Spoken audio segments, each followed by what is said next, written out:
Control का, और इन सब मामलों में वो काफी ज्यादा टैलेंटेड भी है। मैं रिकमेंड करता हूँ उसी को जाने के लिए। क्या आप सब सहमत है? इतने सारे सीक्रेट इंस्ट्रूमेंट टावर के स्टूडेंट में से वो सबसे ज्यादा ब्रिलियंट है। मैं यह नहीं कह रहा हूँ कि वो सबसे ज्यादा अच्छी होगी, लेकिन अगर वो यह काम को करेगी तो इसमें कोई भी डाउट की बात नहीं है, यह मिशन सक्सेसफुल होगा। तभी हमें एक फैन सर्विस का पैनल दिखाया जाता है। फिर हम लोग लूसी की आंखों को देखते हैं। हम लोग देख पाते हैं जो लूसी होती है वह उस बुक स्टोर के सामने पहुंच गई होती है। वो कहती है तो ये मेरे मिशन का टारगेट है। और भाई इसका इंट्रोडक्शन देखो, इसने कितना चीज अचीव किया है। इसका नाम है लूसी कैरोलिन और ये कमिश्नर है Elder council of secret instrument tower. ये वाइस चीफ है logistic of secret instrument tower. साथ ही ये पेट्रीफाइंग नाइट भी है सीक्रेट इंस्ट्रूमेंट टावर की, और उसके साथ प्रोफेशनल एवेल्युएटर भी है, यानी कि इन्वेस्टिगेटर। भाई साहब क्या क्या किया है। और यहाँ पे मुझसे जेई नहीं निकल रहा है। लूसी सोच रही होती है मुझे अपने गोल को याद रखना होगा और कैसे भी करके इस मिशन को पास करना होगा। इसमें कोई भी प्रॉब्लम नहीं आनी चाहिए। सीक्रेट इंस्ट्रूमेंट टावर की रिप्रेजेंटेटिव होने के नाते मुझे एक कस्टमर की तरह एक्ट करना होगा और उस बुक स्टोर ऑनर से बात करनी होगी। और बात करते करते मुझे फाइल नंबर 0113 को भरना होगा। जितना ज्यादा हो सके उतना ज्यादा मुझे डाटा को भरना होगा, जिससे जो एल्डर काउंसिल है वो डिसाइड कर सके। मैं आशा करती हूँ जो सब कुछ है वो सही चले। हम लोग देख पाते हैं जो लूसी होती है वो उस बुक स्टोर के सामने ही होती है। वो उस दरवाजे को खोलती है। उस दरवाजे के खुलने के कारण घंटे की आवाज बजती है। एमसी कहता है आपका स्वागत है। लूसी उस बुक स्टोर में एंटर करती है और काफी ज्यादा अलर्ट होती है। वो सोचती है तो यही लेजेंडरी बुक स्टोर का ऑनर है। इसके बारे में पूरे नौकरी सर में बात चल रही है। मुझे एकदम अच्छे से इससे बात करनी होगी। इसे देख के ऐसा लग रहा है ये एकदम नॉर्मल पर्सन है और इसके अंदर मैजिक का कोई नामो निशान भी नहीं है। लेकिन ये बंदा मुझे धोखा नहीं दे सकता है। एक्चुअली में ये बंदा एक क्लास आई का आदमी है और ये बात सबको पता है। मैंने सुना है ये जो बंदा है वो काफी ताकतवर है, इतना ताकतवर कि जो सर जोसेफ है वो भी इसे फेस टू फेस बात नहीं कर सकते हैं। ऐसे बंदे से बात करने के लिए मुझे काफी रिस्पेक्टफुल होना होगा और विलन जैसी बात नहीं करनी होगी। जो लूसी होती है वो धीरे धीरे करके एमसी के पास पहुंच रही होती है। वो चेयर को साइड करती है और सोच रही होती है मुझे एकदम शांत रहना होगा। मैं अपने नर्वसनेस के कारण इस मिशन को फेल नहीं होने दे सकती हूँ। मुझे अपने प्लान को फॉलो करना होगा एकदम सतर्की से। लूसी स्माइल करती है और कहती है हेलो।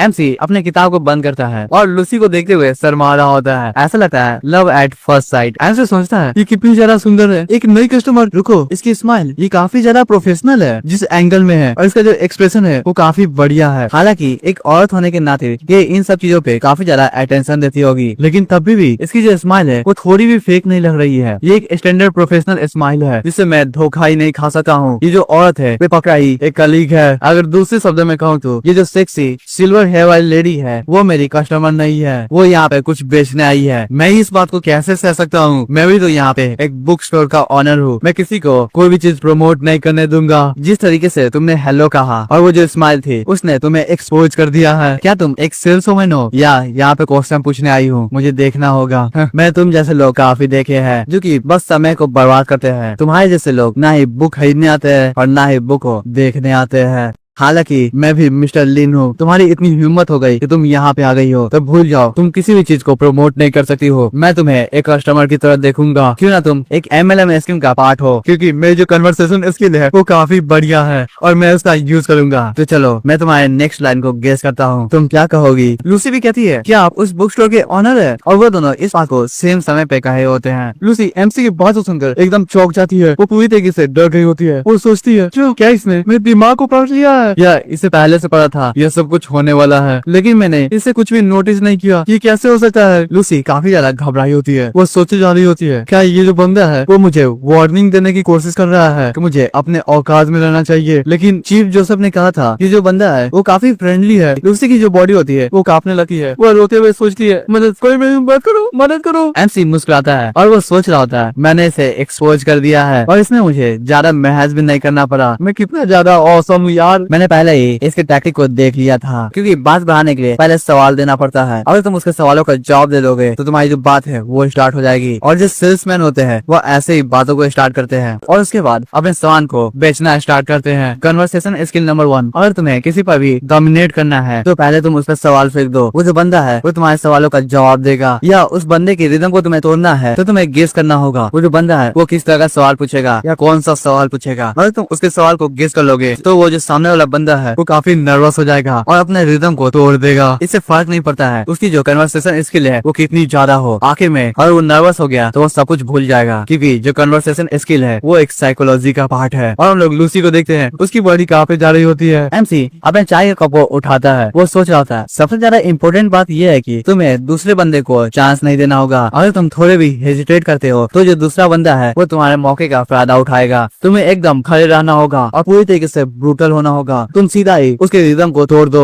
और यह करने का सबसे सिंपल तरीका है क्वेश्चन पूछो। लिन चाय को पीता है, वो सोच रहा होता है अगर तुम जाना पहचाना हुआ क्वेश्चन पूछोगे तो तुम आराम से ही उसके रिदम को तोड़ दोगे। वह चाहते थे कि वह पहले क्वेश्चन पूछे और इस कन्वर्सेशन को लीड करे, और इस लॉजिक को फॉलो करते हुए उसने पहले हेलो कहा, जो कि एक तरह का सवाल है। हम देखते हैं जो लूसी होती है उसकी आंखों से आंसू आने वाले होते हैं। एमसी हम लोग को बता रहा होता है एक कन्वर्सेशनलिस्ट होने के नाते, लाइफ टीचर होने के नाते और एक सोल हीलर होने के नाते मैं किसी को भी पकड़ सकता हूँ, तो मैं इसे अपने मन मुताबिक कैसे करने दे सकता हूँ। यहाँ पे जो भी होगा वो मेरे हिसाब से होगा। एमसी अपने चाय के कप को नीचे रखता है और कहता है तुम्हें चौंकने की कोई भी जरूरत नहीं है, क्योंकि तुमने डिसाइड कर लिया है कि तुम्हें अपने मिशन को पूरा करना होगा। क्या तुमने सोचा नहीं था कि तुम्हारा जो इनकाउंटर है वो मेरे साथ होगा, क्योंकि ये एक बुक स्टोर है और अंदर जो भी बैठा होगा वो एक बुक स्टोर का ओनर ही होगा, और साथ ही तुम्हारा जो टारगेट है वो मैं ही हूँ। तुम्हें पहले से नहीं पता था, और तुम्हें क्या लगता है मुझे तुम्हारे इंटेंशन के बारे में पता नहीं चलेगा। एमसी मनी मन सोच रहा होता है वो यहाँ पे अपने प्रोडक्ट को प्रमोट करने आई है। इसी कारण वो आते ही ओनर के बारे में पूछी। शायद यह एक नई बंदी होगी जिसने अभी अभी ही कंपनी को ज्वाइन किया होगा, इसे अच्छे से कुछ भी नहीं पता है। आजकल के जो जिंजी लोग हैं वो काफी ज्यादा एरोगेंट हो चुके हैं। एमसी कहता है मेरी जो आंख है वो तुम्हारी हर चाल को पढ़ सकती है, तुम मुझसे कुछ भी नहीं छुपा सकती हो, यहाँ तक कि अपना गोल भी नहीं। तुम्हें जल्दबाजी करने की कोई भी जरूरत नहीं है। तुम्हारे जैसे जो यंग पर्सन होते हैं उन्हें और भी ज्यादा शांत होना चाहिए और आराम से काम करना चाहिए। जो लूसी होती है वो काफी ज्यादा घबराने लगती है, हम देख पाते हैं वो चौकी होती है। वो सोचती है मुझे पता था इन्हें मेरे मिशन के बारे में पहले से पता होगा, मैंने इन्हें परेशान कर दिया है क्योंकि मैं काफी ज्यादा लापरवाह हो गई थी। मुझे और भी ज्यादा सतर्कता से काम करना चाहिए और यही कारण है कि ये मुझे वार्निंग दे रहे हैं। इसमें कोई डाउट की बात ही नहीं है, मैं पूरी तरीके से समझ चुकी हूँ कि मेरे आर पार देख पा रहे हैं। इन्होंने जानबूझ के वही शब्द कहा है जो कि मैंने कहा था, जिससे यह मुझे वार्न कर सके। ये बताना चाहते हैं कि मैं इनसे कुछ भी नहीं छुपा सकती हूँ, कुछ भी नहीं। मेरे जो विचार है, मेरे जो सोल है, सब कुछ वो उनके हाथों में है और वो मुझे खिलौने की तरह यूज कर रहे हैं, एकदम कठपुतली की तरह।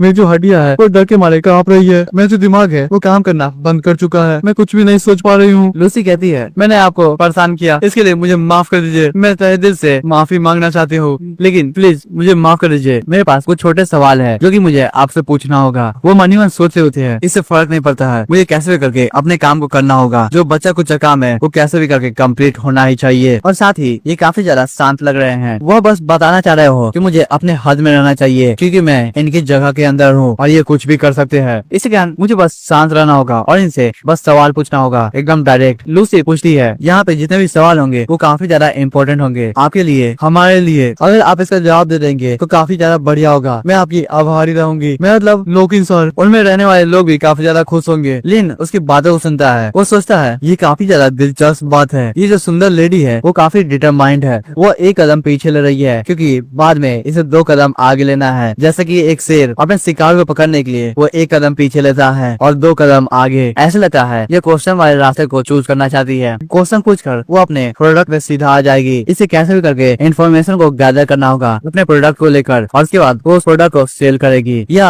ये जो लड़की है वो इस सिचुएशन को परखना चाहती है। लिन स्माइल करता है और कहता है लेकिन इसने नोकिन को भी खींच लिया है, ये काफी ज्यादा बोल्ड है। लिन कहता है कि इस तरह के छोटे क्वेश्चन मुझे बताओ, मैं भी उसे सुनना चाहता हूँ, अगर हो सकेगा तो मैं उसका जवाब दूंगा। इस बात को सुनकर जो लूसी होती है वो चैन की सांस लेती है, वो सोचती है ये कितनी ज्यादा नसीब की बात है, ये आज अच्छे मूड में लग रहे हैं, कम से कम ये बुरे तो नहीं है। लूसी पेन को निकालती है और कहती है क्या आप मुझे बता सकते हैं आपने यहाँ पे दुकान क्यों खोली है। उसने एक डायरी भी निकाल लिया होता है जिसमें वह एमसी के सवालों के जवाब को लिख सके। लिन इस सवाल को सुन के थोड़ा सा अनकंफर्टेबल हो गया होता है, वो सोचता है इस तरह का सवाल ये तो थोड़ा भी सेंस नहीं बना रहा है, वो भी एक सेल्स वोमेन के लिए। क्या यह कोई तरह का सर्वे कर रही है? लेकिन मैं इस सवाल का जवाब कैसे दूंगा? मैं इसे नहीं कह सकता हूँ कि मैं इस दुनिया में ट्रांसमाइग्रेट हो गया हूँ, वो भी एक अजीब चीज से, और यहाँ पे मैं आके बुक को बेच रहा हूँ अपने लाइफ को बिताने के लिए। ये काफी ज्यादा खराब होगा और शर्मनाक भी। लिन कहता है इसका काफी ज्यादा सिंपल जवाब है क्योंकि ये मेरा इंटरेस्ट है और मेरा नसीब मुझे यहाँ पे ले आया है। लूसी इस बात को सुनती है और कहती है ठीक है। वो उस बात को अपने डायरी पे नोट कर लेती है और उसका पहले सवाल का आंसर भी होता है। वो इस प्रकार होता है, ये जो बुक स्टोर का ऑनर है उसने अपने नसीब के कुछ झलके देखी और इस कारण वो काफी ज्यादा क्यूरियस हो गया था। अपने क्यूरियोसिटी का पीछा करते हुए उसने इस बुक स्टोर को खोल लिया। वो भी इंतजार कर रहा है अपने डेस्टिनी का। डेस्टिनी कुछ भी हो सकती है, एक इवेंट, एक इंसान, कुछ भी। लूसी उसका जवाब लिखती है और कहती है तो फिर आपका ओपिनियन क्या है? हाल फिलहाल में जो यहाँ पे एक्सीडेंट हुआ था। लेकिन उस बात को सुनता है और सोचता है इवेंट, एक्सीडेंट जो यहाँ पे हुआ था, इसका मतलब गैस वर्क एक्सप्लोजन से है ना? क्या इसकी जो कंपनी है वो कोई डेवलपमेंट का काम कर रही है? हो सकता है। वो कहता है बहुत बढ़िया। तभी वो खांसना स्टार्ट करता है। वो कहता है काफी दुखदायी बात थी, मुझे बहुत बुरा लगा। वो जो इवेंट था वो काफी घटिया था, ऐसा कभी होना ही नहीं चाहिए था। एमसी के बहुत बढ़िया बात सुनकर जो लूसी होती है वो चौंक गई होती है और अभी काफी कंफ्यूज भी होती है, क्योंकि एमसी पहले तो बहुत बढ़िया कह रहा था और अभी कह रहा है काफी दुखदायी बात है। तभी एमसी कहता है लेकिन कुछ लोग होते हैं जिन्हें मरना ही चाहिए, जो लाइफ है वो काफी कीमती है। ये ऐसा कुछ नहीं है जिसे तुम ऐसे ही फेंक सकते हो या बर्बाद कर सकते हो। लिन सोच रहा होता है मैं न्यूज में सुना था गैस वर्क के पुअर सुपरवाइजर के कारण ये इंसिडेंट हुआ था। काफी सालों से इसे नेग्लेक्ट किया जा रहा है और ऐसा एक्सीडेंट होना ही था। इस समय गलती किसकी है? ऑब्वियसली सभी लोगों को इसका जवाब देना चाहिए। लूसी लिन की बातों को सुनती है और कहती है मैं समझ गई, आपके जवाब के लिए आपका बहुत बहुत शुक्रिया। वो उस बात के जवाब को लिखती है। लूसी का सवाल था बुक स्टोर ओनर का ओपिनियन क्या है स्कारलेट कल्ट और व्हाइट वुल्फ को लेकर। लूसी उसका जवाब लिखती है ये जो बुक स्टोर का ओनर है वो काफी ज्यादा डिस्कस्टेड महसूस कर रहा है उस ब्लैक मेल्स को लेकर जो कि स्कारलेट कल्ट और व्हाइट वुल्फ से है। वो सेम साइड पे है जिस साइड पे सीक्रेट इंस्ट्रूमेंट टावर है। इस कारण हमें घबराने की कोई भी बात नहीं है। लूसी कहती है ठीक है, मेरा आखिरी सवाल, आप जो ये कर रहे हैं वह करके आपको कैसा महसूस हो रहा है? लिन इस बात को सुनता है और सोचता है ये आखिरी सवाल है और ये इसके बिजनेस से रिलेटेड भी नहीं है। क्या ये यहाँ पे समय बर्बाद करने आई है? रुको, मुझे समझ में आ गया है, ये पक्का ही ऐसा ही कुछ होगा। इसने मुझसे पूछा मैंने यहाँ पे शॉप को क्यों ओपन किया, क्योंकि ये जानना चाहती है यहाँ के जमीनों का क्या दाम है और इसी कारण ये मुझसे ओपिनियन जानना चाह रही थी उस गैस वर्क एक्सप्लोजन को लेकर। ये काफी ज्यादा स्ट्रेट सवाल था। ये जानना चाहती है यहाँ की जो आसपास के लोग हैं वो कैसे अफेक्टेड हुए। ये जो सर्वे जा रहा है वो काफी ज्यादा स्ट्रेट जा रहा है। इसका जो गोल है वो एक्सप्लोजन से रिलेटेड है और इस बात को फैक्ट के साथ जोड़ दिया जाए कि ये मेरे शॉप की करंट स्टेटस को जानना चाहती है। इसका सवाल अगर दूर से देखा जाए तब समझ में आता है, लेकिन अगर पास से देखा जाए तो किसी को भी समझ में नहीं आएगा। ये अपने प्रोडक्ट को सेल करने आई है। आसपास का जो इलाका है वो डिस्ट्रक्शन से भर चुका है और ऐसे लग रहा है इसकी जो कंपनी है वो डेवलपमेंट करेगी। इस सुंदर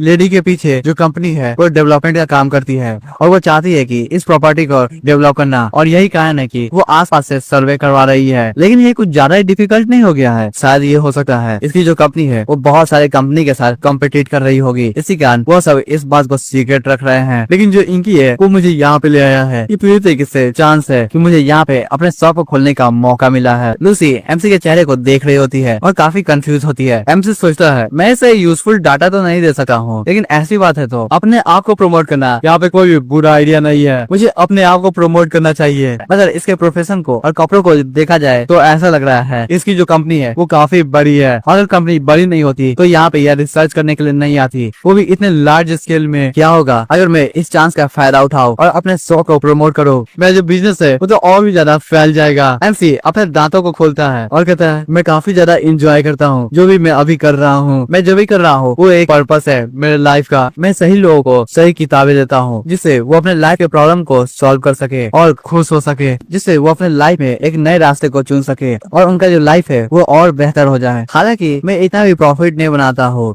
क्योंकि मैं उन्हें कम दामों में ही किताबों को बेच देता हूँ, लेकिन जो उनका प्रॉब्लम सॉल्व हो जाता है तो उनके चेहरे पे जो स्माइल होती है वो मुझे खुश कर देती है। मुझे काफी ज्यादा अच्छा लगता है दूसरों की मदद करके और उन्हें गाइडेंस देकर। जैसे कि एक इंसान आया था जो कि अपने काम को लेकर काफी ज्यादा परेशान था, एकदम तुम्हारी तरह। एमसी यह बात कह के खड़ा हो जाता है। वो सोच रहा होता है यहाँ पे तुमने मेरे काफी सारे समय को बर्बाद कर दिया है उन्हीं ऐसे छोटे से सवाल पूछकर, और इसी कारण मैं तुमसे रिटर्न फेयर मांगूंगा और अपने शॉप को प्रमोट करूंगा। जो लूसी होती है वो चौंक गई होती है। वो कहती है हाँ, मिशेल लिन का जो स्माइल है वो काफी प्रोफेशनल है। ऐसे लग रहा है इनके पास कुछ जादुई पावर है। इनका जो फ्रेंडलीनेस है वो काफी बढ़िया है। ऐसे लग रहा है वो दूसरे को उत्साह देते हैं जिससे जो दूसरे लोग हैं वो इनसे अच्छे से बात कर सके और अपने दिल से बात करे। लिन सोच रहा होता है अगर मैं अपने आप को यूज करूंगा पब्लिसाइज करने के लिए तो बढ़िया होगा। अगर बढ़िया नहीं हुआ तो कम से कम ये मेरी कस्टमर बन जाएगी, एक परमानेंट कस्टमर। और जहाँ तक रही कारण की बात कि मैंने इस छोटे से शॉप को क्यों खोला है, तो उसका कारण है कि मैं सभी के चेहरे पे खुशी देखना चाहता हूँ। जो उनकी जो प्रॉब्लम है उन्हें रोक रही हो लाइफ में आगे बढ़ने से, तब वो मेरे पास आते हैं। मैं उन्हें एक बढ़िया से किताब को रिकमेंड करता हूँ, जिससे उनके लाइफ में जो प्रॉब्लम है वो सॉल्व हो जाता है। और दूसरी बार जब वो सब आते हैं तो उनके चेहरे पे एक स्माइल होती है। ये पक्का ही पैसों को लेकर नहीं है। लूसी सोच रही होती है, मैंने एक्सपेक्ट नहीं किया था मैं उनकी टारगेट बन जाऊंगी, लेकिन सबसे ज्यादा इंपॉर्टेंट बात यह है कि मुझे अपने काम से थकान हो चुकी है। क्या इन्होंने इस बात को नोटिस कर लिया है? कुछ दिन से पूरे के पूरे लॉजिस्टिक डिवीजन में काम बढ़ चुका है, वो भी व्हाइट वुल्फ और स्कारलेट कल्ट के कारण। हर दिन हमें अपने दिमाग को चलाना पड़ता है और अलग अलग कारण देना पड़ता है। मैं एक वाइस चिप होने के नाते काफी ज्यादा थक चुकी हूँ, शरीर से और दिमाग से। मैं इस काम को और ज्यादा नहीं कर सकती हूँ। जो लॉजिस्टिक है वो फ्रंट लाइन को सपोर्ट करता है, ना ही सिर्फ सामान में ही नहीं, साथ ही हम लोग रिस्पॉन्सिबल होते हैं। और बैटल में हम लोग हारते हैं तो इस तरह हमें काफी ज्यादा एक्टिव भी होना पड़ता है। कोई भी आसानी से इस काम को नहीं कर सकता है। मुझ पर तो बहुत ज्यादा ही काम आ पड़ा है, लेकिन तभी भी मैं यहाँ पे आई हूँ इन्वेस्टिगेशन करने के लिए, वो भी एक क्लास आइस सेक्टर को, क्योंकि एल्डर काउंसिल ने मुझे रिकमेंड किया है। ये कैसे बकवास की बात है। तभी जो एमसी होता है वो अपनी उंगली को लूसी की ओर करता है। लूसी घबराते हुए कहती है, मैं। एमसी सोचता है, पकड़ लिया। तुम्हारी जो रिएक्शन है उससे मुझे समझ में आ चुका है, तुम भी 9 to 5 जॉब में फंस चुकी हो। एमसी कहता है, दोबारा से तुम्हें चौंकने की कोई भी जरूरत नहीं है। जिस इंसिडेंट के बारे में तुमने मेंशन किया था, तुम्हें क्या लगता है, क्या तुम लोग उसकी जिम्मेदारी को उठाते हो जो भी बाहर हुआ था? लूसी कहती है, ऑफ कोर्स हम लोग इसकी जिम्मेदारी को उठाते हैं। अगर हम लोग इसकी जिम्मेदारी को नहीं उठाएंगे तो ये काफी ट्रिकी हो जाएगा। हालांकि मैं काफी ज्यादा बिजी हूँ, लेकिन तब भी ये मेरा काम है। लिन उसके जवाब को सुनता है और सोच रहा होता है, ऐसा लगता है इसकी जो कंपनी है वो काफी बढ़िया है, वो अपने एम्प्लॉय से काफी ज्यादा काम कराते होंगे। एक रिसर्चर होने के नाते इसकी रिस्पॉन्सिबिलिटी बनती है एक लार्ज एरिया में सर्वे करना। तुम्हें एक्यूरेट डाटा तभी मिलेगा जब तुम हर घर जाके इंटरव्यू करोगी।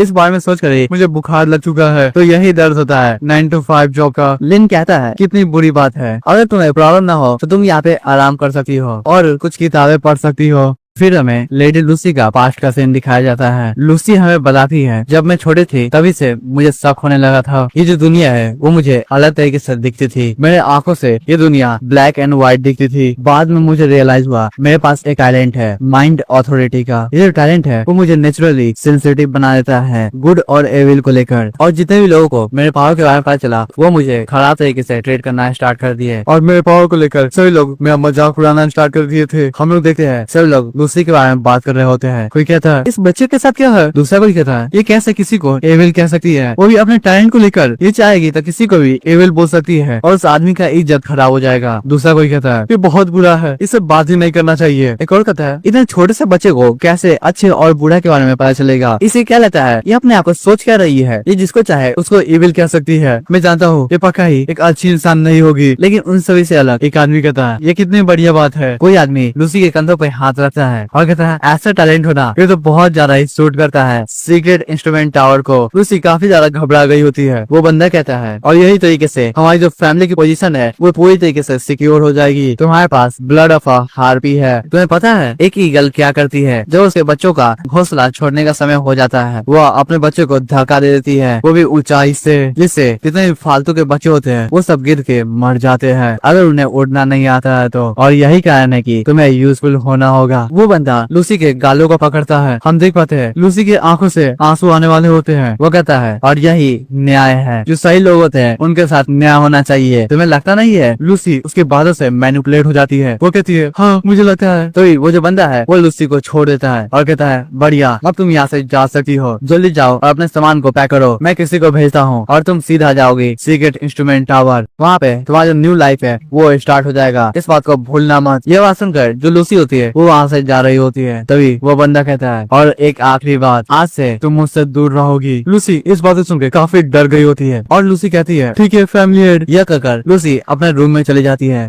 और हमें पता नहीं चल पाता है जो फैमिली हेड है वो कैसे दिखते हैं। ऐसे लगता है लूसी अगर फैमिली हेड पे पावर का यूज करती तो पक्का ही इविल आता रहा। इसी कारण फैमिली हेड ने डिसाइड किया था लूसी को अपने से दूर रखने का। लूसी हमें बताती है उसके बाद उसने सीक्रेट इंस्ट्रूमेंट टावर को ज्वाइन कर लिया। ये सब कुछ का अरेंजमेंट फैमिली हेड ने उसके लिए किया था और उसे ट्रांसफर कर दिया गया लॉजिस्टिक में, जो की काफी ज्यादा बिजी सेक्शन है। उसमें दिन भर ही लूसी को काम करना पड़ता है। अपने टैलेंट को यूज करते हुए उसने काफी सारे डेंजरस मिशन को कम्प्लीट किया और वो सीक्रेट इंस्ट्रूमेंट टावर में अच्छे पोस्ट पोस्ट पे आ गई थी, लेकिन कभी भी किसी ने उससे अच्छे से बात नहीं की और न ही उसे शाबाशी दी उसके अचीवमेंट को लेकर। वो सब लूसी के टैलेंट को देखकर उसे दूरी बना के रखते थे और लूसी को ऐसा लगता था कि वह एक कठपुतली है जो कि दूसरे के हाथों से काम कर रही है। उसी समय उसे रियलाइज हुआ सीक्रेट इंस्ट्रूमेंट टावर को लूसी इम्पोर्टेंट नहीं है, सीक्रेट इंस्ट्रूमेंट टावर को चाहिए लूसी का टैलेंट। किसी ने भी लूसी की परवाह नहीं की और ना ही कोई करेगा। हालांकि मैं इस चीज को डिजर्व भी नहीं करती हूँ, लेकिन तभी भी मैं कभी कभी सोचती हूँ इस दुनिया में जीने का मकसद ही क्या है। तभी हम लोग देख पाते हैं लूसी अपने कंप्यूटर के सामने होती है, कंप्यूटर से आवाज आती है, भाई सिर्फ कैरोलिन ये आपके लिए एक नया मिशन है जो कि एल्डर काउंसिल ने रेफर किया है। आपको फाइल नंबर 0113 को देखना होगा और जाना होगा क्लास आई सेक्टर में। वहाँ पे आपको इन्वेस्टिगेशन करना होगा और पता लगाना होगा वहाँ का जो बंदा है वो कितना ज्यादा ताकतवर है, उसका इंटेंशन क्या है, उसका गोल क्या है और वो किस साइड है। लूसी हम लोग को बता रही होती है जो एल्डर काउंसिल है वो ऐसे ही फालतू के डिसीजन लेते रहते हैं और जब भी जरूरत पड़ती है तो वो मुझे एकदम परेशानियों भरा और खतरनाक मिशन दे देते हैं। हम देखते हैं एक बूढ़ा आदमी कहता है, जैसा कि तुम जानती हो हम लोगों ने तुम्हें एक इम्पोर्टेंट मिशन दिया है क्योंकि हमें तुम्हारे एबिलिटी पे ट्रस्ट है और तुम्हारे वर्क एथिक्स पर भी। तुम्हें जरूर से पूरे के पूरे फाइल को फिल करना होगा जो भी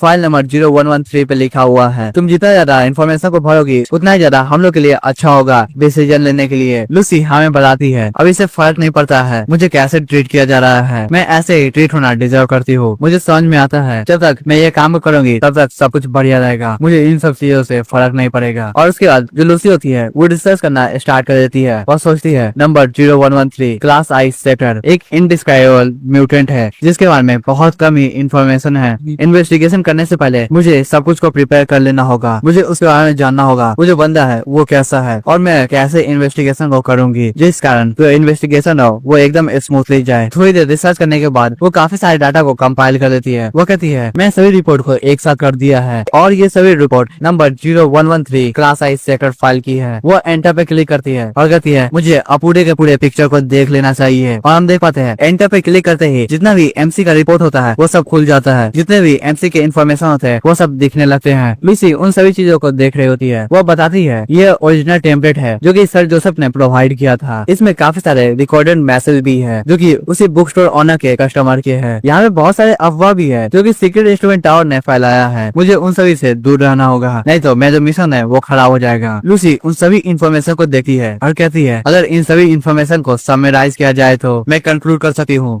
तो मुझे थोड़ा सा लॉजिक दिख रहा है उस इनडिस्क्राइबेबल म्यूटेंट को लेकर। पहली बात यह है कि वो एकदम नॉर्मल बिहेव करता है जैसे कि एक बुक स्टोर का ऑनर करता है। वो हर एक तरीके के सर्विस को प्रोवाइड करता है अपने कस्टमर को, बुक को बोरो करना, बुक को परचेज करना और बुक को देखना। जब तक तुम थोड़ा भी खराब इंटेंशन नहीं दिखाते हो या उससे डिसरिस्पेक्टफुल बात नहीं करते हो तब तक वो कुछ भी नहीं करेगा और कहो तो वो अपने आप से कुछ भी नहीं करेगा। और यही कारण है कि जो सर जोसेफ है वो थोड़े से नाखुश हुए थे जब वो पहले बार गए थे। दूसरी बात यह है कि सब लोग उसे काफी ज्यादा ओमनीपोटेंस और ओमनी साइंस कहते हैं, यानी कि बहुत ज्यादा ही ताकतवर, दुनिया में सबसे ज्यादा ताकतवर। यह बात निकली है उन सभी के बातचीत से। उनमें आते हैं वाइस प्रेसिडेंट ट्रूथ सोसाइटी के एंड्रयू और सेज डोरिस। इन सब की बात को माना नहीं किया जा सकता है, वो सब टॉप के टॉप मेजर्स है और इन सब के विचारों को हम लोग छुपा नहीं सके हैं। लास्ट में वो जो बुक लिखी गई है वो एक बैन लैंग्वेज में लिखी गई है और उसके अंदर एक्स्ट्रा ऑर्डिनरी पावर है। वो जो बुक है वो तुम्हें इंस्टेंटली पावर दे सकती है और तुम्हारे प्रॉब्लम को सॉल्व कर सकती है, लेकिन उन सभी बुक को यूज किया जाता है उस बुक स्टोर ऑनर के द्वारा से तुम्हारी लाइफ में जो प्रॉब्लम चल रही है वो सॉल्व हो जाए। और वही है उस बुक स्टोर ऑनर के द्वारा दिया गया गिफ्ट। और जहाँ तक रही फीस की बात तो फीस काफी कम है अगर उस बुक की वैल्यू को देखा जाए तो। ऐसा लग रहा है वो जो बुक स्टोर ऑनर है वो एक नाटक कर रहा है बुक बेचने का।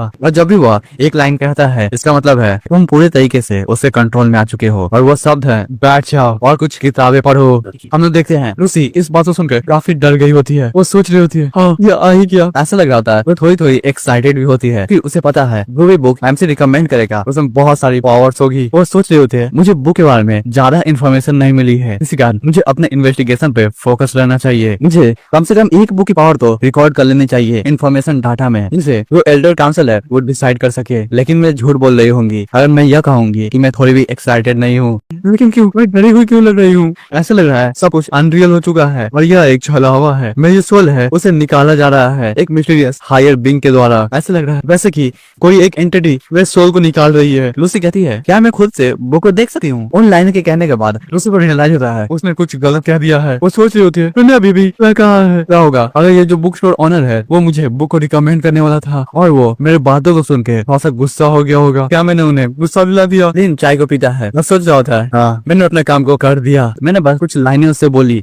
और एक मार्केट रिसर्चर जो कि बुक नहीं खरीदना चाहती है उसको मैंने एक पोटेंशियल कस्टमर बना दिया है। मैं कितना ज्यादा ऑसम हूँ, मुझे इस बात पे फोकस नहीं करना चाहिए। मुझे पता है मेरी जो कम्युनिकेशन स्किल है बहुत बढ़िया हो चुकी है। मुझे कुछ ज्यादा कहने की जरूरत नहीं है। ऐसा लग रहा है इसे बुक पढ़ना पसंद है। मैंने उसकी आंखों में ये चीज देख लिया है। एक पर्सन जिसे बुक पढ़ना पसंद है लेकिन वो 9 to 5 जॉब में फंस चुकी है। Oh interesting. लेकिन जो लूसी होती है उसे डर लग रहा होता है, उसकी बॉडी कांप रही होती है। वो सोचती है वो मुझे बुक रिकमेंड करने वाला था लेकिन मैंने खुद से कह दिया कि मुझे वो सब बुक देखना है। मुझे पता है ये जो फीलिंग है वो काफी खराब होती है। एमसी मुस्कुराता है और उसे पैसों की नजरों से देखने लगा है। वो सोच रहा होता है कि यह पूरी तरीके से एक बिजनेस है। मैंने कभी भी किसी को कोई भी बुक पढ़ने से फोर्स नहीं किया है, बस मैं उन्हें कन्विंस करता हूँ और वे सब खुद ही बुक खरीदने के लिए राजी हो जाते हैं। अगर वो खुद से बुक खरीदेगी तो शायद थोड़ा महंगा बुक ले लेगी और इससे मुझे काफी प्रॉफिट होने वाला है। लेकिन अपने चाय के कप में चाय को डालता है। वो सोच रहा होता है इतने तेज बारिश में काम करना मुझे काफी ज्यादा मेहनत की बात है। मैं काफी ज्यादा खुश होऊंगा अगर वो यहाँ पे बैठ के किताबों को पढ़ेगी। अगर वो रिलैक्स करना चाहती है तो मैं उसे कोई बुक को रिकमेंड नहीं कर सकता हूँ। शायद मुझे इसे शॉर्ट स्टोरी सुनानी चाहिए। अभी हम देखते हैं दिन के बॉडी में से एक शैडो निकलता है और पूरे के पूरे बुक स्टोर में फैल जाता है। वो शैडो जहाँ पे भी जाता है पूरे बुक को बदल देता है। हम लोग देखते हैं एक बुक का नाम होता है ट्रूथ बिहाइंड हिस्ट्री, दूसरे बुक का नाम होता है द पीच ब्लॉसम लेडी, एक और बुक का नाम है the rebirth of workless boss lady. यानी कि एमसी जो भी सोच रहा है उसी के हिसाब से लाइब्रेरी में बुक भर जाती है। दिन चाय कप को आई करता है और कहता है ऑफ कोर्स तुम जो चाहो वो बुक पढ़ सकती हो, इसमें कोई भी प्रॉब्लम की बात नहीं है, लेकिन तुम्हें जल्दबाजी नहीं करनी चाहिए। किसी भी बुक को चूज करने से पहले कोई भी जो बुक होता है वो काफी इंपॉर्टेंट होता है और मुझसे बातें करना और बुक पढ़ना क्या यही तुम्हारा काम नहीं है? देखो भाई मैं इसका मतलब बता रहा हूँ। एमसी कह रहा है कि यहाँ पे बातें करना मुझसे यानी कि तुम्हारा जो काम है वो है सर्वे करना, लेकिन दूसरी तरफ सोचो लूसी का यहाँ पे बातें करना यानी कि इन्वेस्टिगेशन करना। क्या ही लिटरेरी वर्ड फेंका जा रहा है यहाँ पे। लिन मुस्कुराता है एकदम डेविल की तरह। तो सोच रहा होता है मैंने इसे हिंट दे दिया है कि तुम यहाँ पे आराम से पढ़ सकती हो, ये भी तुम्हारे काम का हिस्सा है। तो जैसे यहाँ पे रिलैक्स करेगी तो शायद कुछ और बुक खरीद सकती है और मेरे पास पैसा ही पैसा होगा। एक कलीग होने के नाते उसने नोटिस कर लिया होगा मैं क्या कहने की कोशिश कर रहा हूँ। तो लूसी होती है वो सोच रही होती है उसने मुझे अपना टारगेट बना लिया है, लेकिन वो सभी चीज को आराम से जाने दे रहा है। वो थोड़ा भी गुस्सा नहीं हुआ है, साथ ही उसने मेरे रिक्वेस्ट को मान भी लिया है। सही में ये काफी फ्रेंडली इंसान है। लेकिन हमें पता चलता है जो लूसी है उसने एमसी के हिंट को थोड़ा भी नहीं समझा होता है। वो चाय को पीती है, अपने चेयर पर से खड़ी होती है। वो सोच रही होती है उसके पास काफी ज्यादा पावर है लेकिन तो भी ये दयालु है, इसमें कोई चौंकने की बात नहीं है। जो सर जोसेफ है वो इसे स्वॉर्ड कैंडेला क्यों ट्रांसफर करना चाहते हैं। मैंने पहले ही अपने कंक्लूजन को बना लिया है जो भी मैं इस बुक में लिखूंगी। जैसे मुझे एक बुक मिलेगा मेरा जो फाइनल पार्ट है वो कंप्लीट हो जाएगा। तभी जो लिन होता है वो कहता है तो ठीक है। वो सामने वाला हिस्सा है इस बुक स्टोर का वो काफी छोटा है, मैं सभी बुक यहाँ पे नहीं रख सकता हूँ। तुम पीछे गोडाउन में जाके चेक कर सकती हो, वहाँ पे बहुत सारी किताबें हैं। अगर तुम्हारे पास ज्यादा समय है तो पीछे गोडाउन को देखकर तो लूसी होती है वो काफी चौंक जाती है। लिन कहता है अगर तुम बुक को देखना चाहती हो तो तुम आगे बढ़ सकती हो। लूसी सोच रही होती है क्या बुक स्टोर के पीछे भी एक जगह है, उसी ने भी इस बारे में मेंशन नहीं किया था, इसका मतलब वो भी मुझसे पहले यहाँ पे एंटर नहीं किया है।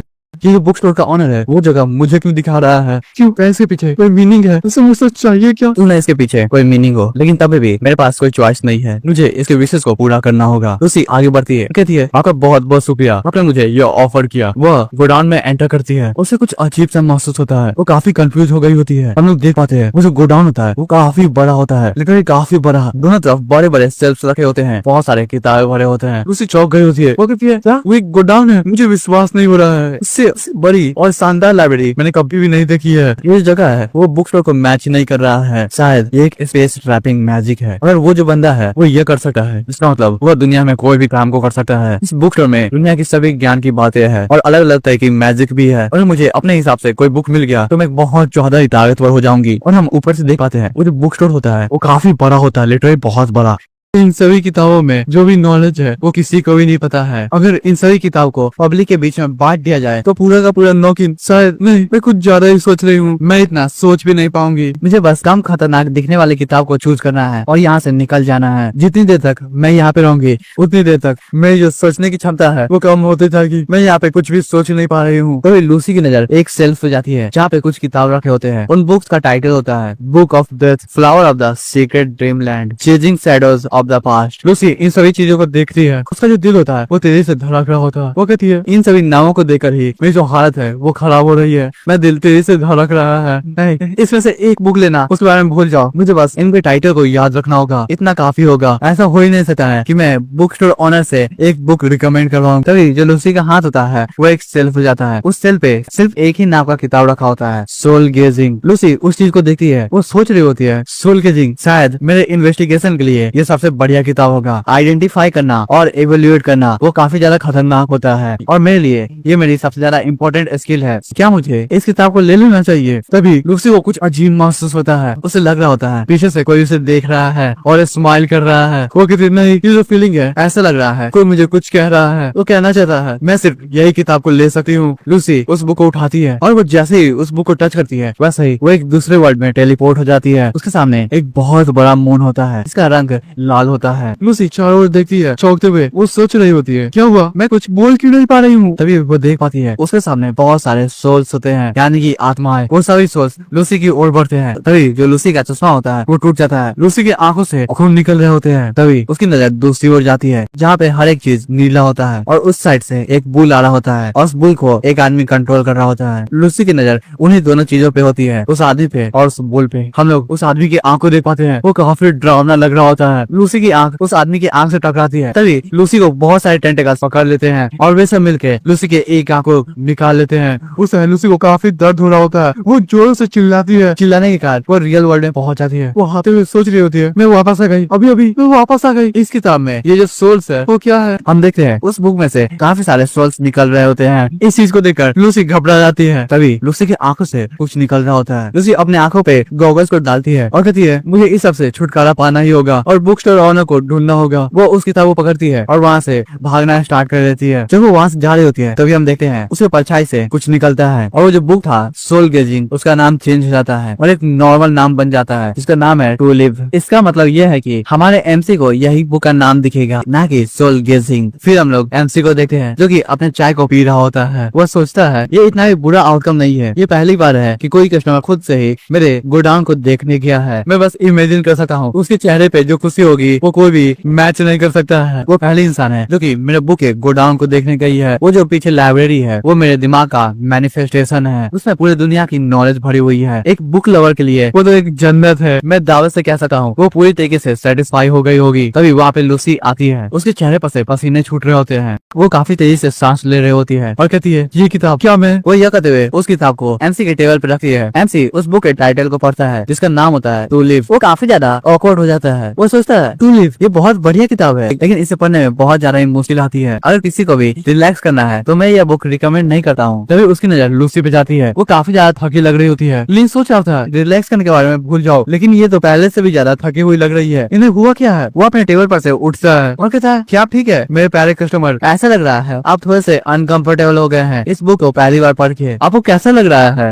लूसी अपने आंखों पर हाथ रखी होती है और कहती है मैं ठीक हूँ। वो जो सोल्स है जिन्हें मैंने देखा था वो मुझे थोड़ा सा अजीब महसूस करा रहे हैं, मुझे माफ कर दीजिएगा, मुझे थोड़ा सा समय चाहिए। लिन उसके बातों को सुनता है और सोच रहा होता है ये कैसी औरत है, बुक के कैरेक्टर को ये सोल्स मान रही है। ऐसा लग रहा है ये कुछ ज्यादा ही दयालु है और वह किताब में बहुत ज्यादा ही डूब चुकी है। लिन उसे चेयर ऑफर करता है और कहता है क्यों ना आप थोड़ा सा ब्रेक ले ले और मुझसे बातें करें, ये कैसा रहेगा? लिन मनी मन सोच रहा होता है इनका जो दिमाग है वो काफी ज्यादा कमजोर है, नहीं तो ये काफी ज्यादा दया रखती है दूसरों के प्रति। इसी कारण उन्हें लग रहा है वो एक प्लॉट में है, वो भी एक किताब के। इस तरह की एक मैच्योर ऑफिस लेडी दोनों सोच सकती है। अगर ऐसा केस है तो मुझे आफ्टर सेल्स सर्विस प्रोवाइड करना होगा। ज्यादा एक्साइटेड मत हो भाई, ये आफ्टर सेल्स सर्विस थाईलैंड में नहीं चल रही है, इसका मतलब है सोल हीलिंग वर्ड्स। वो कहता है अपने पैसे को सिक्योर करने के लिए मुझे कुछ सोल हीलिंग वर्ड्स देने होंगे मेरे कस्टमर को। तो ठीक है मैं स्टार्ट करता हूँ। लिन अपने गले को साफ करता है और कहता है आपके जैसे कस्टमर के लिए ये काफी ज्यादा नॉर्मल बात है क्योंकि आप इस बुक को पहली बार पढ़ रहे हैं, तो ऐसा होना एकदम नाजुक बात है। लेकिन जैसे ही आपको इसकी आदत हो जाएगी तो आपको काफी ज्यादा मजा आएगा, आप इस बुक को अच्छे से पढ़ पाइएगा। लूसी सोच रही होती है ऐसा लग रहा है ये जो बुक स्टोर का ऑनर है उसने मेरे चॉइस को अप्रूव कर दिया है। मेरी जो हालत है वो एक नॉर्मल हालत है, मैं जानती थी मुझे ऐसा महसूस हो रहा है क्योंकि मैं कुछ ज्यादा ही कमजोर हूँ। क्या मैं इस पावर को कंट्रोल कर सकती हूँ? लूसी कहती है आप सही कर रहे हैं, जो रियलिटी है इस किताब में मैं उसे एक्सेप्ट नहीं कर पा रही हूँ। लिन पीछे मुड़ता है और कहता है ये पूरी तरीके से सही है, आपको इतना ज्यादा सोचने की जरूरत नहीं है, इसमें कोई भी चीज बुरा नहीं है। जो दयालुपन है वो इंसानों का नेचर है। लाइफ काफी ज्यादा कठिन है और सब लाइफ एकदम सेम होता होता है तो दूसरों का जीवन आपसे अलग कैसे हो सकता है। ये जो ब्रह्मांड है वो काफी ज्यादा क्रूर है, वो किसी का भी चिंता नहीं करता है और ये हमेशा से ही ऐसा रहा है। लेकिन आप एक ह्यूमन सोसाइटी में रह रहे हैं जहाँ पे ह्यूमैनिटी देखना काफी मामूली बात होती है और ये एक नेचुरल चीज है। लूसी इस बात को सुनती है, वो सोच रही होती है लाइफ काफी ज्यादा दयालुपन से भरा हुआ है, एक ऐसा सेंटिमेंट जो कि इमोशन को भी सरपास कर देता है और एक नॉर्मल इंसान के पास ये सेंटिमेंट होता ही है। ये जो बंदा है कोई भगवान के लेवल पे पहुंच चुका है, जैसे कि भगवान सभी से प्यार करते हैं। नहीं, क्या इनडिस्क्राइबेबल लेवल होना ही भगवान तक पहुंचने का रास्ता नहीं है। इसमें कोई चौंकने की बात नहीं है। 11 ग्रेट सेज में से एक जो कि एरिस फैमिली से आती है, उसने अपने आप को सर्व कर दिया है इनके अंडर। ये इस कारण नहीं है क्योंकि ये ज्यादा ताकतवर है, लेकिन इस कारण है क्योंकि ये किसी से भी भेदभाव नहीं करते हैं, वो सभी को एक समान मानते हैं। पास्ट में जितने भी इनडिस्क्राइबेबल लेवल के बंदे हुए हैं वो सब काफी ज्यादा सेल्फिश रहे हैं और वो सब हमेशा ही अकेले जीते थे। इनडिस्क्राइबेबल लेवल बताया जाता है ऐसे बंदे को जिसके पावर के बारे में तुम इमेजिन भी नहीं कर सकते हो। और ये जो बुक स्टोर का ओनर है वो इस डिस्क्रिप्शन को मैच करता है और काफी करीब है। लूसी अपने बुक को आई करती है और कहती है क्या यही कारण है कि आप ये सब कर रहे हैं। लिन इस बात को सुनता है और सोच रहा होता है मैं ये सब कर रहा हूँ मतलब कस्टमर की मदद करना, वो भी अपने एबिलिटी से। वो कहता है हाँ तुम ये कह सकती हो, जब भी मुझे कस्टमर के प्रॉब्लम के बारे में समझ में आता है तब मैं कोशिश करता हूँ कि उनकी जो प्रॉब्लम है वो सॉल्व हो जाए और वो अपने सफरिंग से दूर हट जाए, क्योंकि ये काफी ज्यादा क्रूर होगा अगर मैं उनकी मदद नहीं करूंगा। बस इतना ही। लेकिन वह मन ही मन सोच रहा होता है। ऑफ कोर्स उसी समय पे मैं सोचता हूँ अगर मेरा वॉलेट भर जाएगा तो ये कोई बुरी बात भी नहीं होगी, मैं अपने आप को रोक भी नहीं पाता हूँ, मैं कितना ज्यादा फ्रेंडली हूँ और केयरिंग भी। ये मेरा नेचर है जिसे मैं बदल नहीं सकता हूँ। ऐसा लगता है इस दुनिया में मुझसे बेहतर इंसान कोई है ही नहीं। लेकिन चाय के कप को ऑफर करता है और कहता है लेकिन आपको यह करने की जरूरत नहीं है कि मैं ये सब कुछ सेल्फलेसली कर रहा हूँ, क्योंकि अगर आपके पास भी दिल है तो आप भी ये काम कर सकते हैं मेरी तरह। लूसी इस बात को सुनती है और सोच रही होती है दिल क्या मेरे पास है, शायद इसके पीछे एक हिडन मीनिंग होगी। क्या ये हो सकता है इन्होंने मेरे फैंसी एबिलिटी को देखा होगा, वो चाहते हैं कि मैं उनके प्लान में मदद करूं, वो भी सीक्रेट इंस्ट्रूमेंट टावर में रहकर मैं पूरे के पूरे नोकिन स्टार के स्टेटस को बदल दूं। तो यही कारण है कि उन्होंने मुझे पहले डराया था जब उन्हें पता चल गया था मेरे इंटेंशन के बारे में, और उसके बाद वो मुझे कस्टमर की तरह ट्रीट करने लगे। साथ ही इन्होंने मुझे अलाउ कर दिया इन्फिनाइट लाइब्रेरी में जाने के लिए। वो काफी ज्यादा अच्छी जगह थी जहाँ पे ज्ञान का भंडार था,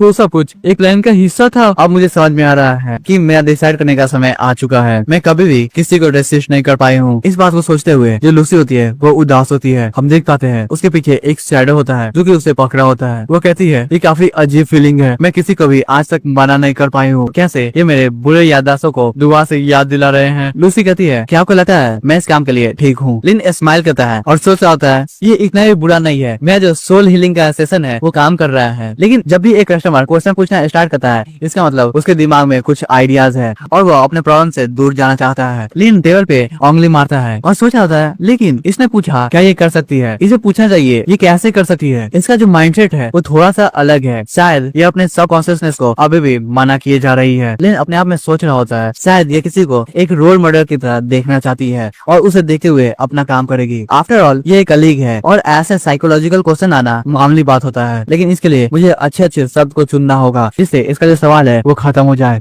लिन कहता है यह इस बारे में नहीं है कि तुम यह कर सकती हो या नहीं, यह है कि तुम अपने आप के बारे में कैसे सोचती हो। क्या तुमने इसके बारे में कभी सोचा है तुम अपने आप पे सेल्फ डाउट क्यों कर रही हो। लूसी इस बात को सुनती है और कहती है मैं अपने आप को नीचा दिखा रही हूँ। लिन कहता है ये नेचर तुम्हारे काम का है, तुमने ह्यूमन सफरिंग्स को बहुत ज्यादा ही देखा है, एक नॉर्मल इंसान से बहुत ज्यादा। तुमने कठिनाइयों का सामना किया है, इस कारण तुम्हें बुरा लगता है। हालांकि जो दयालुपन है वो दूसरों की मदद कर सकता है लेकिन तुम्हारी नहीं। तुम जितने ज्यादा ताकतवर होते जाओगी और जितना ज्यादा तुम्हारे अंदर दयालुपन आता जाएगा उतना ही ज्यादा दूसरों की प्रॉब्लम तुम्हें चोट पहुंचाएगी। और यही कारण है कि तुम अपने जॉब से परेशान हो चुकी हो और अपने इम्पोर्टेंस को भूल चुकी हो। लूसी इस बात को सुनती है, वो सोच रही होती है ये जो बुक स्टोर का ऑनर है वो मुझे पूरी तरीके से देख चुका है, उसे मेरे बारे में सब कुछ पता है, मेरे ब्लड और टैलेंट के बारे में। शायद ये मेरी मदद कर सकते हैं मेरे प्रॉब्लम्स को सॉल्व करने के लिए। वो बताती है मेरी जो एबिलिटी है वो मेरी सभी कामों को कर देती है, लेकिन मुझे ऐसा लगता है कि मेरे गर्दन के चारों ओर एक जंजीर बंधी हुई है। वो जंजीर मुझे हमेशा से कंट्रोल करती आई है। मुझे कभी भी ऐसा नहीं लगता है वो डिसीजन मेरा है। जब भी मैं कोई डिसीजन लेती हूँ तो ऐसा लगता है वो जो डिसीजन है वो मुझसे ले आया जा रहा है। मैं अपने मन से कोई भी काम नहीं कर पाती हूँ। और हम लोग देख पाते हैं अभी वो दोनों बात कर रहे हैं, तभी भी लूसी को लग रहा होता है कोई उससे कंट्रोल कर रहा है। लिन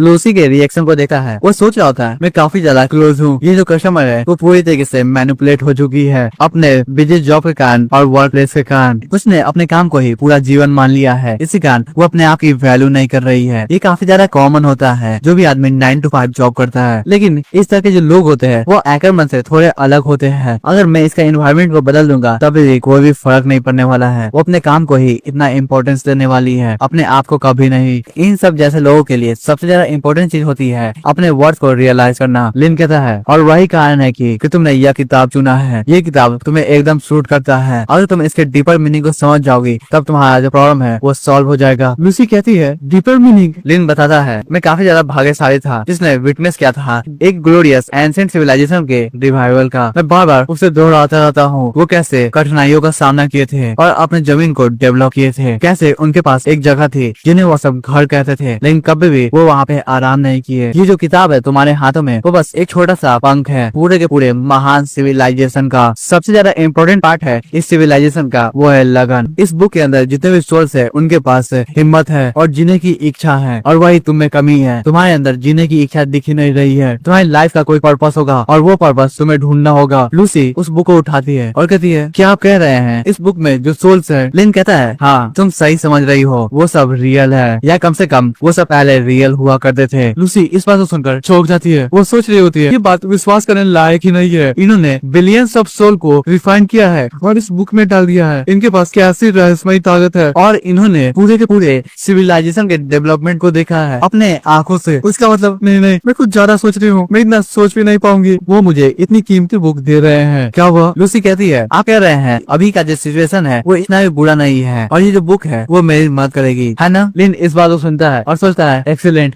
इसे समझ में आ चुका है। तुम्हें इतना भी ज्यादा ब्लंट होने की जरूरत नहीं है। जब तुम एक चालाक इंसान से बात कर रहे हो वो 100% समझ ही गई होगी। लिन बुक को आई करता है और कहता है हाँ मैं कह रहा हूँ ये जो किताब है वो तुम्हारे सिचुएशन को एकदम फिट होती है और तुम्हें यह किताब पढ़नी चाहिए। अगर तुम इस किताब को समझ लोगी तब तुम्हारी जितनी भी प्रॉब्लम है वो सॉल्व हो जाएगी। तुम हमेशा से ही इस बारे में गलत रही हो। सबसे ज्यादा इम्पोर्टेंट चीज तुम्हारी वो सो कॉल्ड एबिलिटी नहीं है, वो तुम हो। इस बात को सुनकर जो लूसी होती है वो चौंक गई होती है। हम देखते हैं एमसी के बॉडी से काफी तेज रोशनी निकल रही होती है। एमसी कहता है मेरा जो सजेशन है वो है अपने सोल के अंदर से सभी बुरे चीजों को हटा दो और अपने मन से जीवन को जियो, तब तुम्हें और भी ज्यादा मजा आएगा। हर एक चीज को एक्सपीरियंस करो और धीरे धीरे अपने लाइफ को बनाओ। जो लूसी होती है वो अपने हाथों को आगे कर लेती है, तभी वह दूसरे जगह पे आ जाती है। एमसी कहता है अपने माइंड को एकदम शांत करो। लूसी दूसरे वर्ल्ड में देखी है वो जो काला आदमी है उसने एक बुल को पकड़ा होता है और वो दोनों चीज लूसी की ओर आ रही होती है। एमसी कहता है जब तुम अपने दिमाग को शांत कर लोगी उसके बाद तुम अपने दिमाग में से सभी फालतू विचारों को हटाओगी और तुम अपने इनर सोर्स से बात करोगी। हम देखते हैं वो जो बुल होता है और जो ब्लैक आदमी होता है वो धीरे धीरे करके गायब हो रहे होते हैं। बचता है तो सिर्फ वहाँ पे छोटी लूसी। लिन कहता है जब तुम अपने अंदर से बात करोगी तब तुम्हें असली शांति महसूस होगी। लूसी धीरे धीरे आगे की ओर बढ़ती है। हम देखते हैं जो छोटी लूसी होती है वो रो रही होती है। उन दोनों की नजरें एक दूसरे से टकराती है।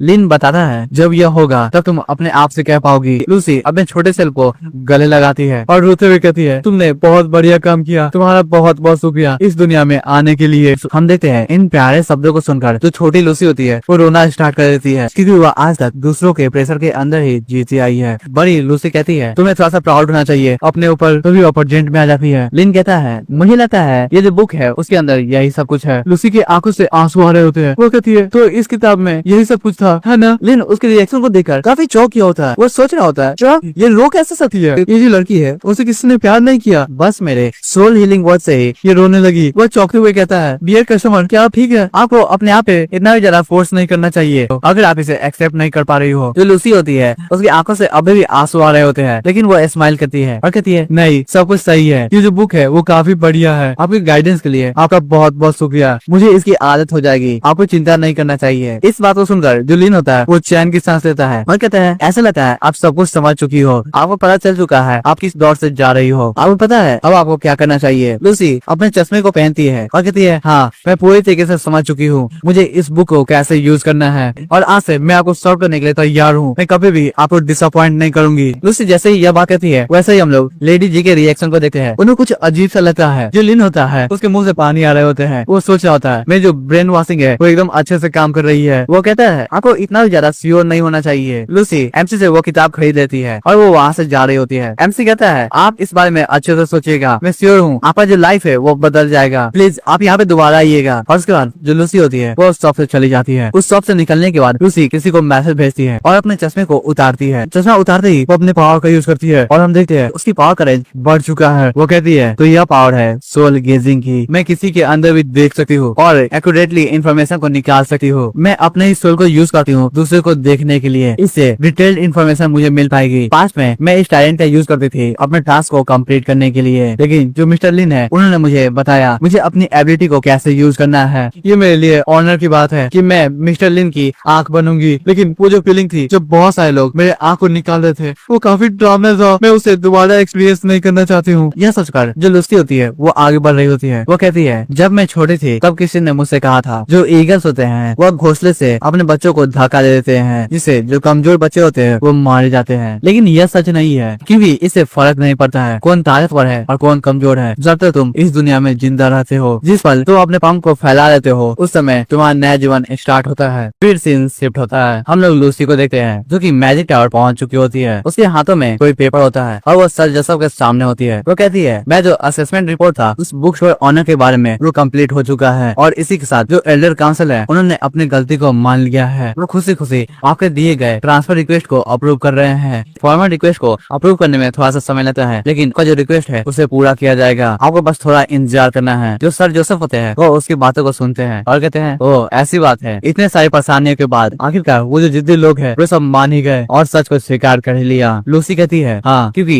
जो चीजें हैं वो बहुत ज्यादा ही बदल चुकी है। अब सीक्रेट इंस्ट्रूमेंट टावर को रियलिटी का सामना करना पड़ेगा और सिर्फ मिस्टर लिन के साथ कोऑपरेट करके ही वो नोकिन शहर में शांति को एस्टेब्लिश कर सकते हैं। लूसी अपने पावर का यूज करती है और जोसेफ के सोल को देख रही होती है। वो कहती है आपके जैसा लोग ही अपने शब्दों से दूसरे को कन्विंस कर सकते हैं क्योंकि पूरे के पूरे सीक्रेट इंस्ट्रूमेंट टावर में मैंने आपके जैसा प्योर व्हाइट इंसान नहीं देखा है। जो सर जोसेफ होते हैं वो कहते हैं मैं रेडिएंट नाइट के आउटफिट में हूँ और ऐसे काफी सारे रेडिएंट नाइट तुम देख सकती हो यहाँ पर। इसमें कोई बड़ी बात नहीं है। लूसी कहती है नहीं नहीं मैं उसके बारे में बात नहीं कर रही थी। वो काफी ज्यादा ऑकवर्ड माहौल हो जाता है वहाँ पे। लूसी उसके बाद कहती है जो एल्डर काउंसिल है वो फॉर्मली आपके रैंक को अब घटाने वाले हैं क्योंकि आपके पास अब वो स्वॉर्ड नहीं रहेगी। मैं पूरी तरीके से श्योर हूँ कि आप एक रोल मॉडल बनेंगे नाइट के बीच में या उससे भी ज्यादा। मैं आशा करती हूँ आप बहुत बढ़िया करे अपने लाइफ में। सर जो सब उसके बातों को सुनते हैं और अपने हाथ को आगे करके कहते हैं ठीक है जल्दी से मुझे अप्रूव्ड ट्रांसफर रिक्वेस्ट डॉक्यूमेंट दो उसके बाद मैं बाकी के रिपोर्ट्स भेजूंगा एल्डर काउंसिल को। जो लूसी होती है वो कागज से सर जो सबको दे देती है और हम लोग देख पाते हैं पीछे से कोई आदमी उन्हें छुप के देख रहा होता है। लूसी आगे कहती है ठीक है अब मैं यहाँ से जा रही हूँ आपके काम के लिए ऑल द बेस्ट और लूसी वहाँ से चली जाती है। तभी जो सर जोसेफ होते हैं वो कहते हैं वो कैसा था जब तुम्हें मिस्टर लिन की मदद मिली तो तुम्हें क्या लगता है क्या तुम एक अलग इंसान बन चुकी हो। इस बात को सुनकर जो लूसी होती है वो एकदम चौंक जाती है। वो थोड़ी सी मुस्कुराती है और पीछे मुड़ती है। वो कहती है क्या ये ऑब्वियस नहीं है और कोई भी इंसान मिस्टर लिन के पास जाएगा और उनके गाइडेंस को लेगा तो काफी ज्यादा बेहतर हो जाएगा एक नया इंसान ही बन जाएगा। उन्होंने मुझे एक नया जीवन दे दिया है और मैं इसके लिए बहुत ज्यादा ही शुक्रगुजार हूँ। सर जोसेफ हंसते हैं और कहते हैं ऑफ कोर्स ऐसा ही होने वाला है इससे थोड़ा भी डिफरेंट नहीं होगा कुछ भी। और लूसी वहाँ से चली जाती है। फिर सर जोसेफ अपने सर को खुजलाते हैं और कहते हैं मैंने अपने काम को यहाँ पे कंप्लीट कर लिया है। तुम जो भी करना चाहते हो अब वो समय हो चुका है तो बाहर आना चाहिए। हम लोग देखते हैं जो क्लॉड होता है वो छिप के उनकी बातों को सुन रहा होता है और उन्हें देख रहा होता है। क्लॉड बाहर निकलता है तो कहता है टीचर आपने मुझे ढूंढ लिया। वह अपने टीचर के पास जाता है और कहता है जो कल्टीवेशन डिवीजन है उन्होंने आपको एक इम्पोर्टेंट डॉक्यूमेंट भेजा है जिसपे उन्हें आपका साइन चाहिए। मैंने नोटिस किया था कि आप बहुत ज्यादा इम्पोर्टेंट बात कर रहे थे इस कारण मैं वेट कर रहा था जब तक आप अपने बात को खत्म नहीं कर लेते हैं। दूसरी तरफ हम लोग लूसी को देखते हैं जो कि अपने दोस्तों से बात कर रही होती है। सर जोसेफ कहते हैं क्लॉड तुम मुझे ऐसे फालतू के बहाने देना बंद करो। मैंने तुम्हें खुद पढ़ाया है तो मुझे कैसे पता नहीं होगा कि तुम सोच क्या रहे हो। अगर सही में कोई इम्पोर्टेंट डॉक्यूमेंट होता है जैसे कि तुम बात कर रहे हो तो तुम मुझे जल्दी से कम्युनिकेटर पे बता देते रहो। ऐसा कुछ नहीं है। और वह यह कहते हुए क्लॉड के सर पे हाथ रखे होते हैं। वो कहते हैं बस मान लो कि तुम बहुत ज्यादा ही क्यूरियस हो। वाइस चीफ ऑफ लॉजिस्टिक के ट्रांसफॉर्मेशन को देखकर क्लॉड शर्माते हुए कहता है हाँ मैं हूँ क्योंकि पास में जो नाइट कैरोलिन है वो काफी ज्यादा अलग रहती थी और बहुत ज्यादा ही सीरियस। हम लोग अब भी देखते हैं जो लूसी होती है वो बहुत ज्यादा ही हंस के बात कर रही होती है। क्लॉड आए कहता है लेकिन अभी वो एक नई इंसान बन चुकी है। जब कोई भी उनके पास जा रहा है तो काफी ज्यादा आसानी हो रही है उनसे बात करने में। मैंने बहुत लंबे समय से ऐसा एटमॉस्फेयर नहीं देखा है सीक्रेट इंस्ट्रूमेंट टावर में। पिछली बार ऐसा हुआ था ग्रेट नाइट डायरिया के समय लेकिन तभी क्लॉड को रियलाइज होता है उसने कुछ गलत कह दिया है। वो सर जोसेफ की ओर देखता है और कहता है मुझे माफ कर दीजिए टीचर मेरा वो मतलब नहीं था। हम लोग सर जोसेफ को देखते हैं जिनका चेहरा काफी ज्यादा अजीब हो गया होता है और वह कुछ भी नहीं बोल रहे होते हैं। सर जोसेफ क्लॉड को छोड़ते हैं और कहते हैं इतना ज्यादा सोचने की कोई भी जरूरत नहीं है जल्दी से मुझे वो डॉक्यूमेंट दे दो। साथ ही तुम इतने भी ज्यादा अच्छे नहीं हो कि तुम अपने टीचर के साथ इतना समय बिताओगे। तुम्हें किसी न किसी को ढूंढना चाहिए है ना। अगर तुम इतना लंबा वेट करोगे तो कन्फेस करने का चांस खो दोगे। इस कारण तुम्हें जल्दी करना चाहिए मेरे प्यारे और मूर्ख डिसाइपल। इस बात को सुनकर जो क्लॉड होता है तो काफी ज्यादा चौंक जाता है और बहुत ज्यादा शर्मा जाता है। जाता है और टीचर से कहता है टीचर आप ये क्या कह रहे हैं, मेरा उस तरह कोई मतलब नहीं था, मैं इस तरह की एम्बैरेसिंग बात कैसे कह सकता हूँ, मुझे पहले उनसे दोस्ती करनी चाहिए। सर जोसेफ क्लॉड के कंधों पे हाथ रखते हैं और कहते हैं तुम्हें जिसे भी कुछ कहना है वो कह देना, लेकिन एक बात याद रखना, कभी कभी अगर कोई भी चीज को तुम सही समय पे नहीं करते हो तो पूरे लाइफ तुम पछताते रहते हो, इस बात को ध्यान में रखना। यह कहते हुए हम लोग देखते हैं जो सर जोसेफ होते हैं वो एक लड़की को इमेजिन कर रहे होते हैं, ऐसा लगता है यह उनकी वाइफ है। क्लॉड कहता है टीचर, तभी जो सर जोसेफ होते हैं वो वहाँ से चले जाते हैं और कहते हैं ठीक है तुम अपना बेस्ट करना, अगर तुम फेल हो गए तो मैं रिक्वेस्ट करूंगा कि तुम्हें ट्रांसफर कर दिया जाए लॉजिस्टिक डिपार्टमेंट में, याद रखना मेरी बातों को, मेरी जो पहचान है वो ऊपर तक है, तो मैं कोई भी झूठ नहीं बोल रहा हूँ। क्लॉड कहता है टीचर इतनी ज्यादा बेरहम कैसे हो सकते हैं, आपको मुझे थोड़ा ज्यादा मौका देना चाहिए, ये मेरा पहला बार है। उसके बाद क्लॉड वहीं पे खड़ा होता है, वो सोच रहा होता है हाँ मुझे पता है टीचर जो भी कर रहे हैं वो मेरे भलाई के लिए कर रहे हैं, मैं कुछ ज्यादा ही एम्बेरस हो जाता हूँ जब भी मैं उसके पास जाता हूँ, इस बार मुझे यह करना ही होगा, ये मेरे लिए once in a lifetime opportunity है। वह दोनों हाथ से अपने गाल पे मारता है और कहता है क्लॉड बहादुर क्लॉड तुम ये कर सकते हो, तुम्हें यह करना ही होगा, मैं रेडियंट नाइट जोसेफ के रेपुटेशन को लेके चल रहा हूँ और वही लाइन पे मुझे चलना होगा और कैसे भी करके आज मैं उससे बात करूंगा, लेकिन मैं पहली बार में ही उससे कन्फेस नहीं कर सकता हूँ, ये काफी ज्यादा खराब होगा। उसका टीचर ने मुझे धमकी दी हो लेकिन तभी भी वो इतने भी ज्यादा बेरहम नहीं है, वो मुझे चांस देंगे। हम लोग देखते हैं जो क्लॉड का चेहरा होता है वो काफी ज्यादा अजीब सा होता है भाई, लिटरली वो बहुत ज्यादा ही शर्मा रहा होता है। वो सोचता है शायद मुझे एक रिलेशनशिप को एस्टेब्लिश करना चाहिए, वो बढ़िया होगा, मुझे अभी छोटी बातचीत कर लेनी चाहिए। क्लॉड बहुत ज्यादा अजीब तरीके से आगे बढ़ता है, वो कहता है मुझे अपने अंदर के विचारों को बाहर नहीं आने देना चाहिए, नहीं तो कोई मुझे पकड़ लेगा। फिर वह हकलाते हुए कहता है excuse me vice chief Caroline. जो लूसी होती है वो पीछे मुड़ती है, वो देख पाती है पीछे क्लॉड होता है। क्लॉड अपने आप को इंट्रोड्यूस कर रहा होता है, वो कहता है मैं रेडिएंट नाइट जोसेफ का डिसाइपल हूँ। क्लॉड मैं डबल चेक करना चाहता था जो भी डैमेज हुए थे व्हाइट वुल्फ और स्कारलेट कार्ड के द्वारा, क्या आपके पास थोड़ा सा समय है। जो लूसी होती है वो अपने पावर का यूज करती है और वो सुन पाती है क्लॉड के इनर थॉट्स को, वो बार बार मन में बोले जाता था मैं उससे बात कर रहा हूँ ये कितनी ज्यादा प्रिटी है, क्या मैं इसे कन्फेस कर दूं, प्लीज आप मेरे साथ चलिए, मैं आपके साथ रहना चाहता हूँ, वो मुझे देख रही है। इन सारी चीजों को सुनकर और देखकर जो लूसी होती है वो भी बहुत ज्यादा ही शर्मा जाती है, उसका चेहरा पूरी तरीके से लाल हो जाता है, वो अपने चेहरे को छिपाती है और कहती है नाइट लॉर्ड क्या यही नाम है ना, मैंने पहले से डैमेज रिपोर्ट को फाइनलाइज कर दिया है, अगर तुम्हें प्रॉब्लम ना हो तो तुम मेरे साथ ऑफिस आ सकते हो। वो यह कहते हुए बहुत ज्यादा ही शर्मा रही होती है और उसका जो हाथ होता है वो भी कांप रहा होता है, लेकिन क्लॉड जैसे ही इस बात को सुनता है वो कहता है सही में ये तो बहुत बढ़िया होगा, और वह लूसी के साथ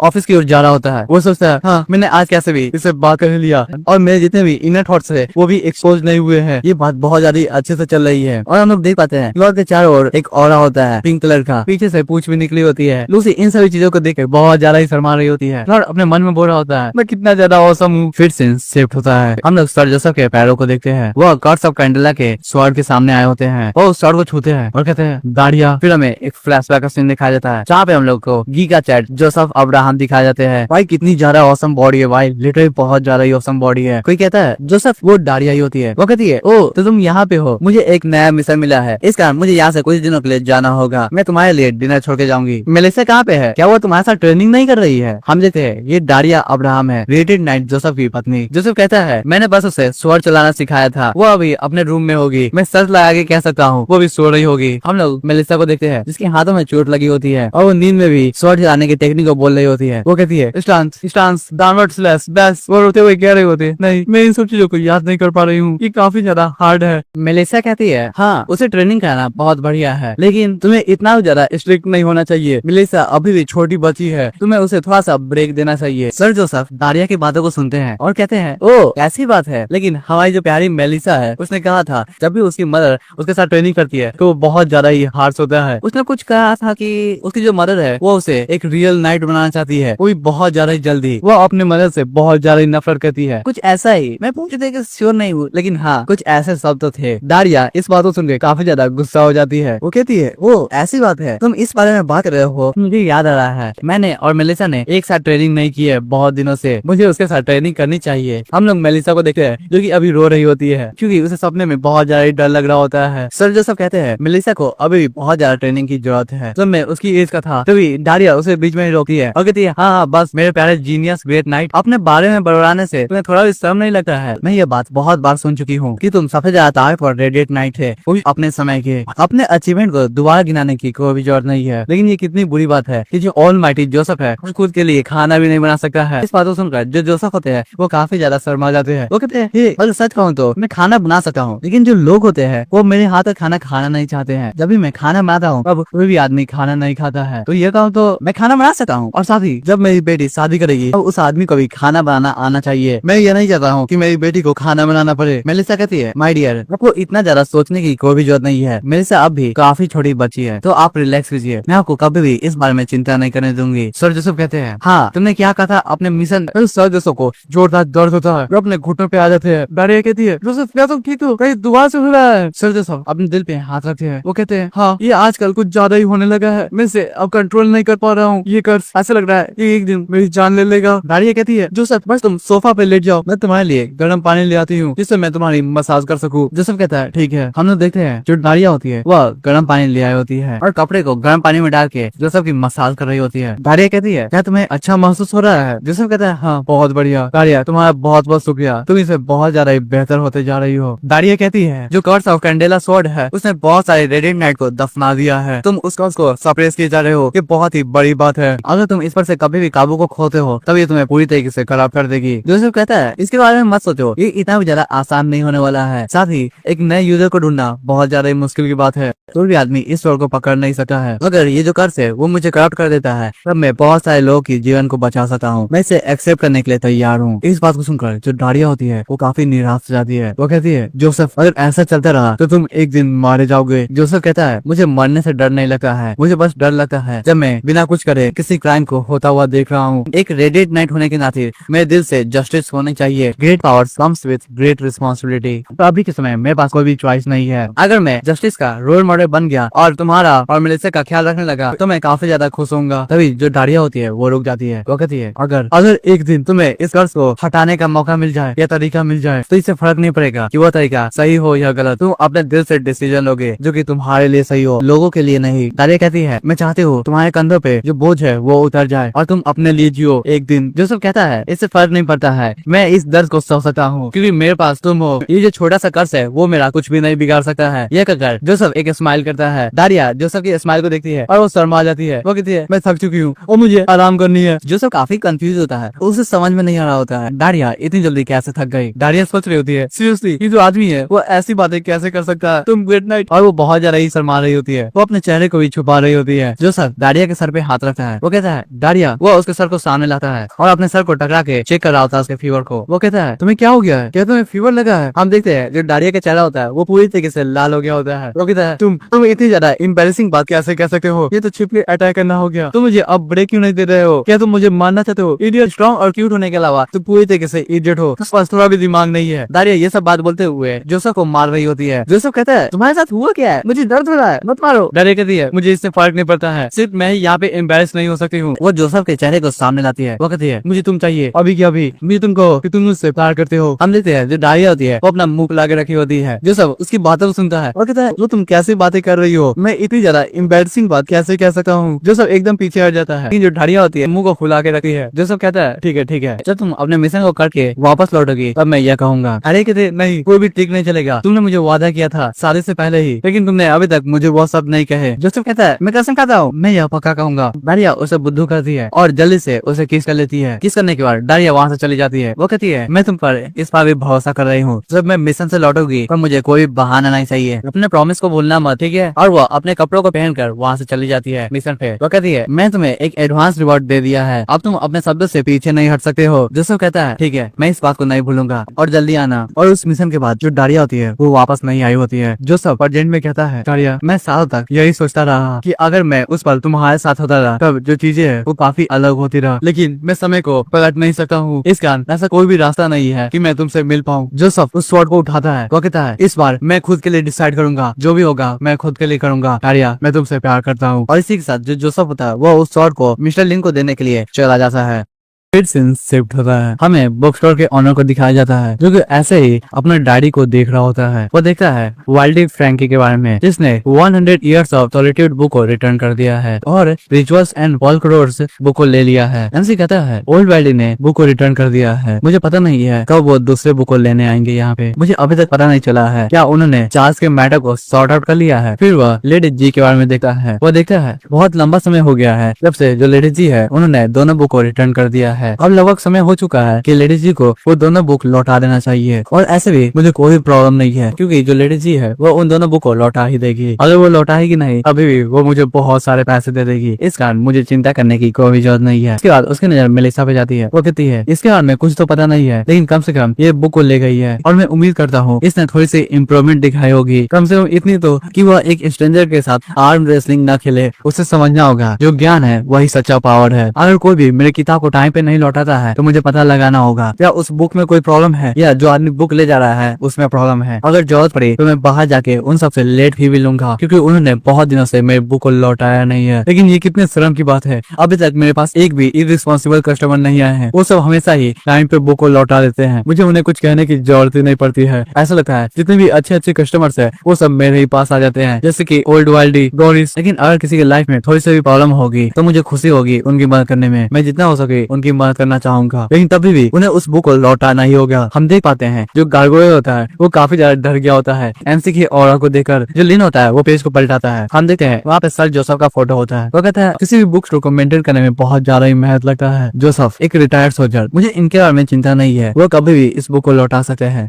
मैंने इनसे पूछा भी था कि उन्हें मिस्टर लिन के साइकोलॉजिकल कोचिंग चाहिए या नहीं, मैं उनके प्रॉब्लम को सॉल्व करने में मदद कर सकता हूँ। हालांकि उस समय वो मेरे बात पे एग्री नहीं हुए थे, लेकिन मुझे लगता है मैंने उन्हें एक रेगुलर कस्टमर बना लिया है। वो हमेशा ही मेरे बुक स्टोर पे आते रहेंगे। मैं कह सकता हूँ मैंने उन्हें अपना परमानेंट कस्टमर बना लिया है और ऐसा लग रहा है उन्हें जो लिटिल प्रिंस बुक है वो काफी पसंद आया है। वो बहुत दिनों से उस किताब को पढ़ रहे हैं, लेकिन तभी भी अगर वो मेरे परमानेंट कस्टमर नहीं बने तो मैं मेलिसा का यूज करूंगा। कहते हैं ना अगर पेरेंट्स को कंट्रोल करना है तो पहला ध्यान उनके बच्चों को दो। वो थोड़ी भी नहीं शर्माती है पैसों को खर्च करने में, काफी बढ़िया बात है। मैं पहले उस पर ही ध्यान दूंगा और उसके बाद सर जोसेफ को अपना परमानेंट कस्टमर बना लूंगा। मुझे कैसे भी करके इस बुक स्टोर को मेंटेन तो करना है, तो पैसे तो चाहिए ही। हम देखते हैं एमसी के पीछे एक शैडो आ गया होता है और उस शैडो को देखकर जो फ्लावर है वो भी बहुत ज्यादा डर रहा होता है। एमसी उन सभी लिस्ट को देखता है और काफी ज्यादा थक जाता है। वो कहता है कितना बोरिंग चल रहा है यार, पूरे 3 दिन हो गए हैं जब से sexy silver hair office lady ने मुझसे 2 लीव बुक ली है। पहले एक समय महीनों तक मेरे पास कोई भी कस्टमर नहीं आता था, लेकिन अभी बहुत सारे कस्टमर आ रहे हैं। इस पर मुझे काफी अकेलापन महसूस हो रहा है। मुझे कोई चाहिए जिससे मैं बात कर सकूं, मुझे सही में बात करनी है। तभी हम देखते हैं जो सर जोसेफ है वह उस बुक स्टोर के दरवाजे को खोलते हैं। उनके हाथों में एक स्वॉर्ड होती है जिसे कपड़ों से बांधा गया होता है। उनसे सर जोसेफ को देखता है और उसकी आंखों में रोशनी भर आती है। वो मुस्कुराते हुए कहता है जोसेफ मैं बस तुम्हारे बारे में ही सोच रहा था, अब समय हो चुका है जब तुम्हें अपने बुक को रिटर्न करना था। मैं सोच ही रहा था कि तुम बुक को कब रिटर्न करोगे। सर जोसेफ कहते हैं मुझे माफ कर दीजिएगा, मैं काफी बिजी चल रहा था कुछ दिनों से, इस कारण मेरे पास समय नहीं था और न ही आपको बुक को मैं लौटा पा रहा था, इसके लिए मुझे माफ कर दीजिए। लेकिन मेरे पास अब समय आ गया है, इस कारण मैं आपसे मिलने आया हूँ। ऐसा लगता है आप काफी लंबे समय से मैं इंतजार कर रहे हैं। लिन कहता है नहीं तुम कुछ ज्यादा ही सोच रहे हो, और वो मन ही मन सोच रहा होता है मैं इसे बता नहीं सकता हूँ कि मैं इसके बारे में ही सोच रहा था कि ये मुझे बुक लौटाएगा, और ऊपर से मैं फाइन को भी ऐड करने वाला था। ये बातें करनी नहीं चाहिए अपने कस्टमर से, नहीं तो तुम्हारा जो ट्रस्ट है वो टूट जाता है। लिन कहता है हाँ तुम सही कह रहे हो। लिन कहता है क्या तुमने डिसाइड कर लिया है जिसके बारे में हम लोगों ने लास्ट बार बात की थी। सर जोसेफ कहते हैं हाँ मैंने डिसाइड कर लिया है। वो शॉर्ट को उठाते हैं और टेबल पे रखते हैं। हम देख पाते हैं वो जो शॉर्ट है वो काफी ज्यादा अच्छी दिख रही होती है, लिटरली बहुत ज्यादा ही ब्यूटीफुल। सर जोसेफ कहते हैं यही मेरा डिसीजन है।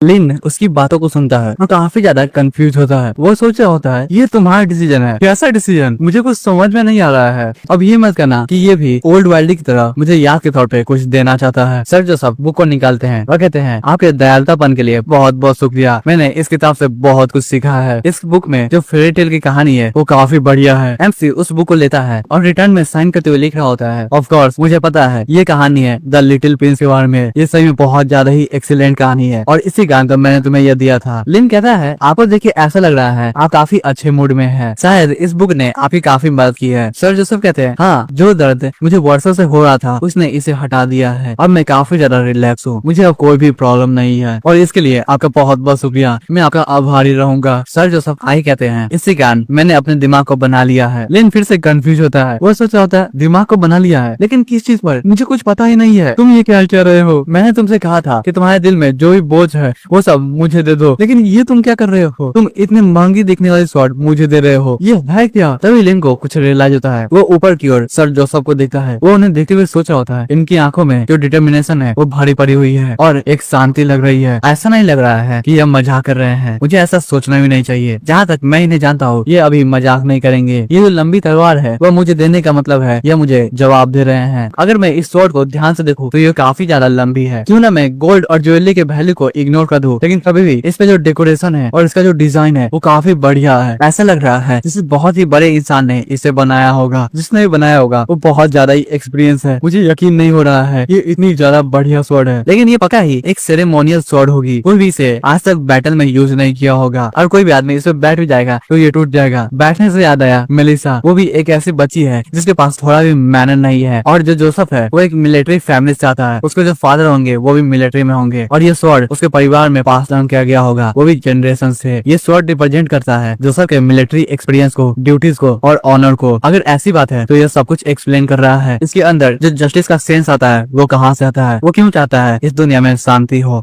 और हर जगह जस्टिस हो। लिन टेबल पे हाथ रखता है, वो सोचता है हाँ सब कुछ एकदम परफेक्टली सेंस बना रहा है। क्यों वो मुझे इतने यंग एज में ये स्वॉर्ड दे रहा है। यह तलवार देने का मतलब है कि वो अपने कंधों पर से बोझ को उतार रहा है। लिन खांसता है और कहता है क्या तुम श्योर हो कि तुम यह स्वॉर्ड मुझे देना चाहते हो और यही तुम्हारा डिसीजन है ना? सर जोसेफ अपने चेयर पे बैठते हैं। लिन आए कहता है ये जो तलवार है वो जनरेशन से पास डाउन किया गया है, क्या तुम दोबारा नहीं सोचना चाहोगे? ये तुम्हारी गलती भी हो सकती है, तुम्हें दोबारा से अच्छे से सोचना चाहिए, यह ना हो कि तुम बाद में पछताने लगो। सर जोसेफ कहते हैं मैं पूरी तरीके से श्योर हूँ, मुझे थोड़ा भी प्रॉब्लम नहीं है यह स्वॉर्ड आपको देने में। मुझे यकीन है आप इस स्वॉर्ड को अच्छे से रखेंगे, साथ ही आप इसका अच्छे से यूज भी करेंगे। मेरी जो स्पिरिट है वो इस स्वॉर्ड को कैरी कर सकती है, लेकिन जो मेरी बॉडी है वो इसके दर्द को अब नहीं सह सकती है। हाँ इसे जनरेशन में पास डाउन किया गया होगा, लेकिन अब कोई भी नहीं है जो इसे रख सके। मुझे लगता है आप ही इसके वर्थी है और आपको यही स्वॉर्ड रखनी चाहिए। मुझे सीखना चाहिए कि चीजों को कैसे जाने दे। ये जो स्वॉर्ड है वो इतनी भारी नहीं है, लेकिन मेरा जो कंधा है वो इसे अब नहीं उठा सका है। मेरे कंधे पर से बोझ को हटाने का समय आ चुका है। सर जोसेफ अपने चेहरे को उस स्वॉर्ड में देखते हैं, वो कहते हैं अगर आप इसे ले लेते हैं तो मैं आपका कर्जदार रहूंगा, प्लीज आप इसे ले लीजिए। लिन उनकी बातों को ध्यान से सुनता है, वो सोच रहा होता है तो ये जो कहानी है वो एक और बिखरते हुए घर की है। आखिर में जो अजीर है उसमें थोड़ी भी शांति नहीं है अभी। यहाँ तक कि जो नोबल हाउसेस है वो भी अब बर्बाद होने के कगार पे आ चुके हैं, और ये मेंशन करने की जरूरत नहीं है तो जोसेफ है वो मिलिट्री से बिलोंग करता है। अगर नोबल हाउस के पास पैसे नहीं है तो जोसेफ की सैलरी नहीं आती होगी। अगर वो सर्वाइव करना चाहते हैं तो उन्हें कुछ और करना होगा, और ऐसा लगता है इसने एक और तरीका ढूंढ नहीं लिया होगा। इसी कारण ये काफी ज्यादा कॉन्फिडेंट है, लेकिन इसकी सिंसियरिटी को देखो, ये मुझे तोहफा दे रहा है और ये कितना ज्यादा खुश लग रहा है। हालांकि मैंने कुछ दिन पहले ही इन बाप और बेटी का रिश्ता बर्बाद कर रहा था,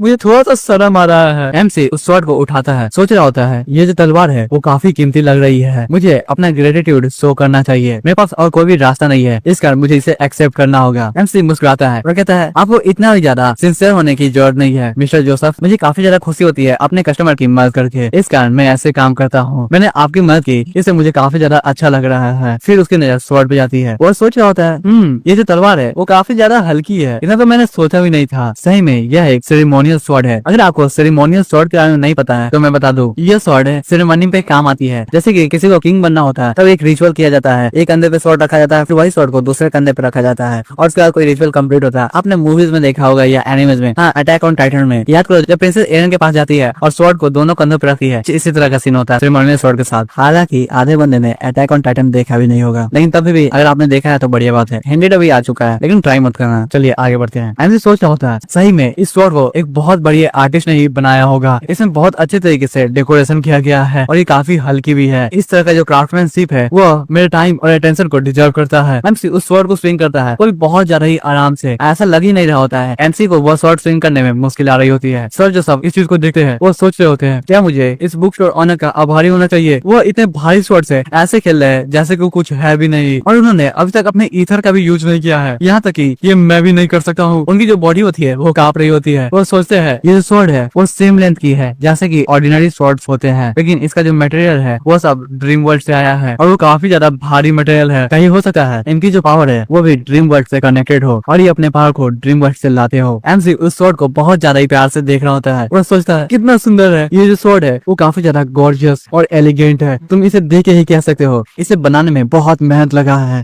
मुझे लगता है इसे फर्क नहीं पड़ता है जो वेपन हो वो गर्म हो या ठंडा, लेकिन एक आदमी का जो प्यार होता है फाइट को लेकर वो सब वेपन से ही आता है। एमसी को उस स्वॉर्ड को देखते देखते प्यार हो गया होता है, वो मुस्कुराता है और काफी देर तक उस स्वॉर्ड को देखे जा रहा होता है, लेकिन सर जोसेफ का जो हाथ होता है वो कांप रहा होता है। उन्हें यकीन नहीं हो रहा होता है जो बुक स्टोर ओनर है उसने इतने आसानी से ही उस स्वॉर्ड को स्विंग कर लिया। एमसी कहता है मिस्टर जोसेफ इस गिफ्ट के लिए आपका बहुत बहुत शुक्रिया, मुझे यह स्वॉर्ड काफी पसंद आई, क्या मैं इसे खोल के देख सकता हूँ? ये और भी ज्यादा बढ़िया होगा अंदर से।